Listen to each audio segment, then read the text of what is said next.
Hello everyone, welcome to the another video. और आज के इस वीडियो में हम लोग पढ़ने वाले हैं BHDC 101 का पार्ट 2। तो इकाई 2 की बात करते हैं, जिसका पाठ है हिंदी साहित्य की पृष्ठभूमि।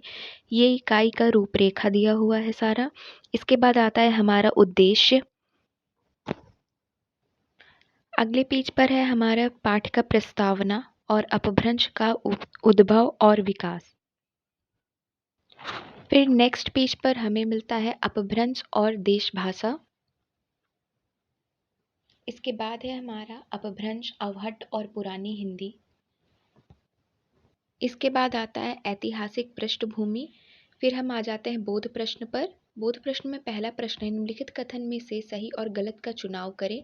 प्रारंभ में अपभ्रंश संज्ञा का प्रयोग शब्द मात्र के लिए होता था। सही। सुसंस्कृत भाषा को अपभ्रंश की संज्ञा दी गई। गलत। अपभ्रंश का प्राकृत से निकट का संबंध है। सही। परवर्ती अपभ्रंश ही अवहट्ट है। सही। हमारा दूसरा प्रश्न है, पूर्ववर्ती अपभ्रंश और परवर्ती अपभ्रंश में क्या अंतर है।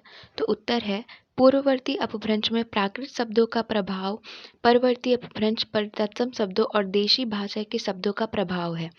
तीसरा प्रश्न, निम्नलिखित कथनों को पूरा करें। विकल्प नीचे दिए जा रहे हैं, यानी ये जो विकल्प दिए गए हैं इनमें से हमें इस पूरे रिक्त स्थान को भरना है।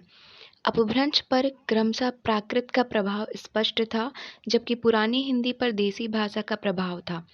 अपभ्रंश में प्राकृत शब्दों की अधिकता थी, जबकि पुरानी हिंदी में तत्सम शब्दों का प्रचलन बढ़ा। पुरानी हिंदी और अवहट्ट वस्तुतः एक ही भाषा के दो नाम हैं। इसके बाद है अपभ्रंश साहित्य का अवलोकन। उसके बाद आता है स्वयंभू का काव्य। इसके बाद हमें नेक्स्ट पेज पर स्वयंभू के काव्य के बारे में चर्चा दिखती है। फिर यहाँ से शुरू हो जाता है पुष्पदंत का काव्य। इसके बाद है जैन कवियों के चरित काव्य और कथा काव्य। फिर आता है जैन कवियों का रहस्यवादी काव्य। इसके बाद है बौद्ध सिद्ध काव्य। फिर है हमारा वीर और श्रृंगार काव्य, जिसमें हेमचंद्र प्राकृत व्याकरण के दोहे, ये सारे दोहे और उनके अर्थों को बताया गया है। यहाँ पर कुछ अन्य दोहे भी हैं। उसके बाद आता है संदेश राशक, इसमें भी दोहे और उसके अर्थों को बताया गया है। फिर आते हैं हम बोध प्रश्न पर, जो चौथा नंबर है, अपभ्रंश के सर्वप्रथम दो जैन कवियों का नामोल्लेख करें। तो पहले कवि हैं स्वयंभू और दूसरे हैं पुष्पदंत। पांचवा प्रश्न है, नीचे दी गई तालिका में रचना और रचनाकार का सही मिलान कीजिए।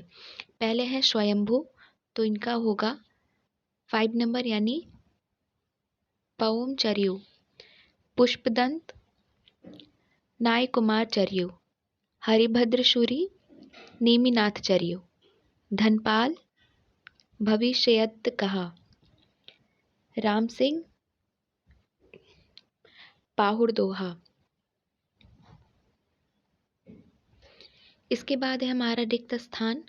सिद्धों की संख्या 84 थी। इनमें सरहपा और कन्हपा प्रमुख थे। इन्होंने अपनी रचनाओं में जाति पाति का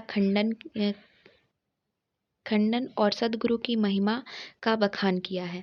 सातवां प्रश्न है, अपभ्रंश के दो श्रृंगारिक ग्रंथों का उल्लेख करें। इनमें कौन सा ग्रंथ मेघदूत और विशल देव राशों के बीच की कड़ी है। तो उत्तर है, अपभ्रंश के दो श्रृंगारिक ग्रंथ सिद्ध हेमचंद्र शब्दानुशासन तथा संदेश राशक है। संदेश राशक ग्रंथ मेघदूत और विशल देव राशों के बीच की कड़ी है। उसके बाद आता है अपभ्रंश और हिंदी साहित्य का संबंध, जिसमें अपभ्रंश और हिंदी का चरित काव्य है। फिर आता है अपभ्रंश और हिंदी का भक्ति काव्य। उसके बाद है अपभ्रंश और हिंदी का श्रृंगार काव्य। अगले पेज में बात की गई है अभिव्यंजना शिल्प की। अंतिम में कथानक रूढ़ियां बताई गई हैं। जो जो रूढ़ियां थी वो यहाँ पर बता दी गई है। फिर है आठवां प्रश्न, जिसमें कि है, निम्नलिखित हिंदी के काव्यों में कौन अपभ्रंश काव्य से बिल्कुल भिन्न है। सही उत्तर के सामने सही का निशान लगाएं। क नंबर है राम काव्य, संत काव्य, चरित काव्य और श्रृंगार काव्य। तो सही उत्तर है राम काव्य। नवा प्रश्न है संदेश रासक से मिलती जुलती हिंदी की 2 रचनाओं का नाम बताएं। तो पहला है ढोला मारू रा दूहा, उसके बाद है बिसल देव रासो। नीचे दिए गए विकल्पों में से चुनकर रिक्त स्थान की पूर्ति कीजिए। हिंदी के रीति काव्य की प्रमुख प्रवृत्ति चमत्कार के बीज अपभ्रंश काव्य में मिल जाते हैं। फिर है 11 नंबर प्रश्न, अपभ्रंश के कौन कौन से छंद हिंदी में प्रयुक्त हुए, किन्हीं 2 के नाम लिखिए। तो वो है दोहा और चौपाई। पाठ के अंतिम में सारांश है और उसके बाद शब्दावली दी गई है।